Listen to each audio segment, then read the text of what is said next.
मैंने सबकी सुनी और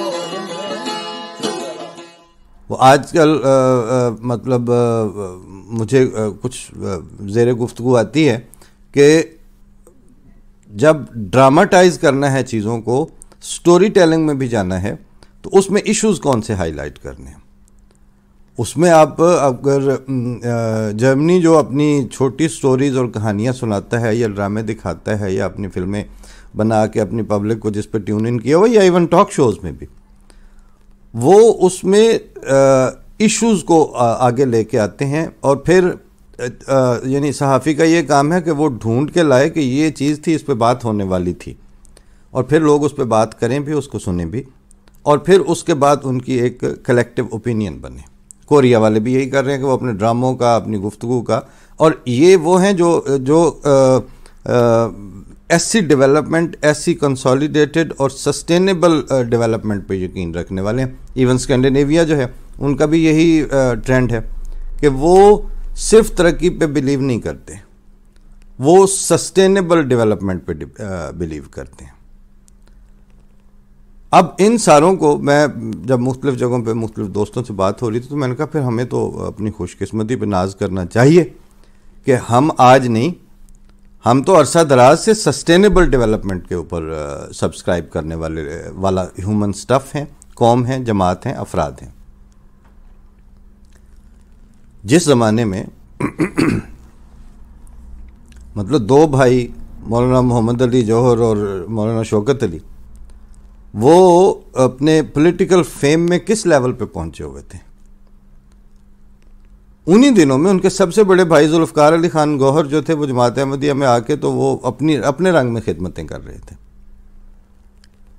और उनको ये नहीं था कि मैं जिधर जिधर जाऊं मेरे ऑटोग्राफर। लोगों ने, आप लोग कभी सुना भी नहीं होगा, अली बरादरान में तो आप तो सिर्फ दो ही को जानते हैं ना, जनरल ऑडियंस जो है उनके, जो बल्कि वो किसी ने पूछा भी एक दफ़ा उनसे कि आपका उनका तो जौहर और इस तरह करके तखल्लुस करते हैं, तो जुल्फ़कार अली ख़ान जो इनके थे और रब्वा में मदफून है बहिश्ती मकबरा में,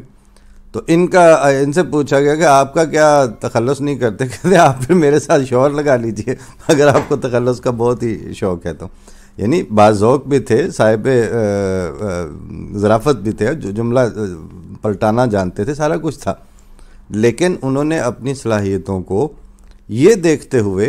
कि ये है अगला ज़माना, ये है फ्यूचर ऑफ द जनरेशन्स, तो वो चॉइस किया। उस चॉइस करने के नतीजे में कुछ अर्सा तक तो वो आपने कहीं नहीं सुना, लेकिन फिर अब जिस चीज़ में वो लोग अपना इनपुट देते कि हज़रत मौलवी शेर अली साहब हो गए रज़ी अल्लाह तआला अन्हु, हज़रत मौलाना अब्दुल रहीम दर्द हो गए, अब्दुल रहीम नैयर हो गए, और मतलब आप गुलाम रसूल राजे की रज़ी अल्लाह तआला अन्हुमा, ये नाम लेते चले जाएं आप, एक लिस्ट बनती चली जाएगी। बड़े तयक्कुन के साथ वो उन्होंने, यानी उनके त्यागने में अनअवेलेबिलिटी ऑफ द अपॉर्चुनिटी का मसला नहीं था, वो अपनी क्लैरिटी के साथ कि अब जैसे जो मोहम्मद अली साहब ने लिखा है ना कि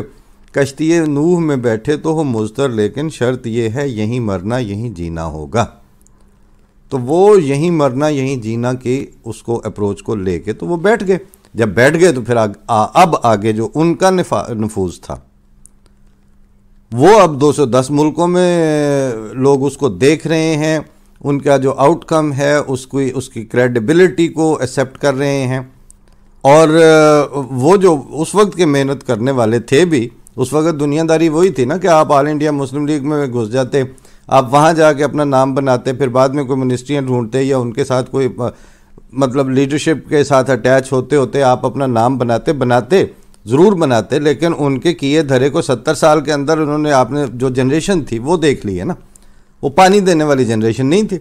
बल्कि अब तो राइटर और हिस्टोरियंस ये लिखते हैं कि कायदे आज़म की आंखें बंद होने का इंतज़ार हो रहा था, जो ही हुई हैं उसके बाद इन्होंने हर कदम उठा रखा है, हर चीज़ को माकूस तरक्की की राह पे डाला है, हर चीज़ का बेड़ा गर्क करने में बाकायदा मेहनत की है। मुमताज़ दौलताना कोई कम मुस्लिम लीगी था, उसने कुछ थोड़ा देखा हुआ था, लेकिन वही अपना जो वक्ती मफाद था कि किसी तरह नाज़मुद्दीन की टांगें खींच के मैं मरकज़ में अपनी जगह बना जाऊं, और तो इसके अलावा कुछ नहीं था। लेकिन उसकी कीमत क्या अदा करनी पड़ी। आज आप मार्शल लॉ को रो रहे हैं, वो पहला मार्शल लॉ आपके सियासतदान ने लगवाया था और अपनी बदनीति की बुनियाद पर लगवाया था, खुद पैसे दे के पहले वो इतनी शोरश को फंडिंग की थी कि फिर वहां तक बात पहुंची। ये आपको मैं इस तरह का जो लंबी चौड़ी तमहीद लेके आया हूँ वो ये इसलिए लेके आया हूँ कि पंजाबी में एक बात होती है कि अगर बारिश जो है वो अल्लाह के फजल के रंग में बरस जाए और वो पानी को एक ज़मीन में एक वत्तर डाल जाती है और वो बग़ैर मेहनत के पानी मिल जाता है आपको, ना नहरी बारी का इंतज़ार करना पड़ता है, ना ट्यूबवेल के पैसे खर्च किए होते हैं आपने, तो वो फिर ज़िम्मेदार कहते हैं कि अल्लाह भी वत्तर सांभ लो। वो वत्तर जो है कि वो ये कि पानी तो एक ख़ास हद तक ज़मीन के नीचे है और ऊपर भुरभुरी सी है जगह, अब टाइमली उसमें हल चला के बीज फेंक के ऊपर सुहागा फेर के तो अपना उससे जो काम लेना है उस वत्तर मतलब नमी से, उस नमी का इस्तेमाल कर लो आप। क्योंकि अगर 2-4 दिन इसी तरह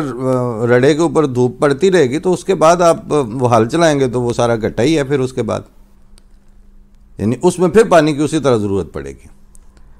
बात यह है कि अगर हमारे साथ अल्लाह ताला का ये एक फ़ज़ल रहा है और एक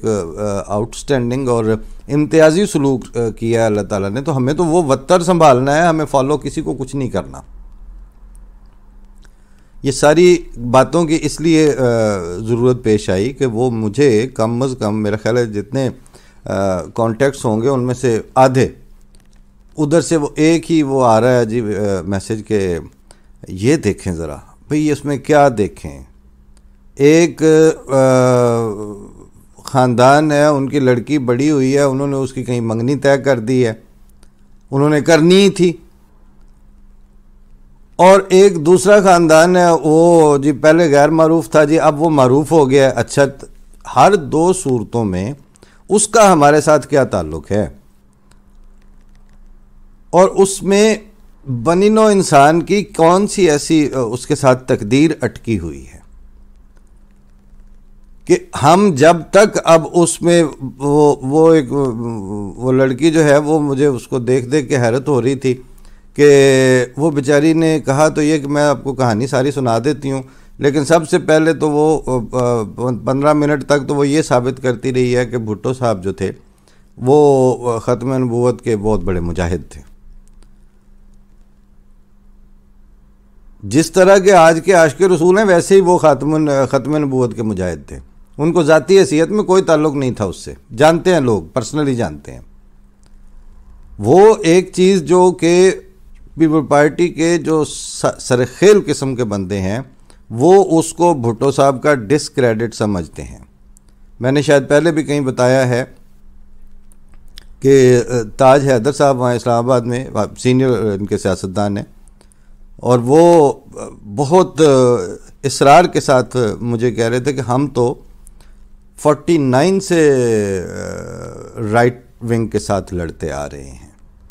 पीपल पार्टी बाद में बनी है लेकिन हम जो पीपल पार्टी में ज़्यादातर जो लोग हैं उनका इशारा ये था कि जो मुलायत है उसके ख़िलाफ़ तो हम शुरू से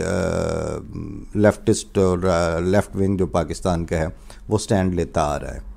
तो हम तो जब तीसरी दफ़ा उन्होंने कहा, मैंने कहा ताज भाई आप इसका क्रेडिट नहीं ले सकते। आप अगर 49 से लड़ते आ भी रहे थे तो 74 में आपका जो कंसंट्रेटेड वर्जन था पीपल पार्टी का,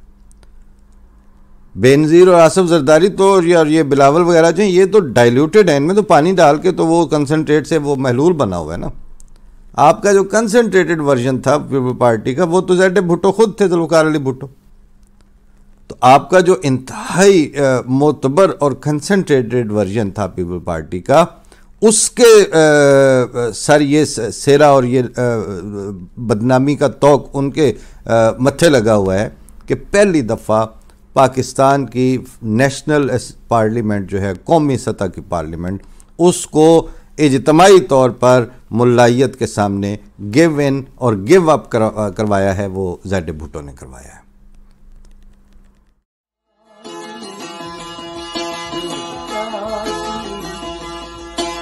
गई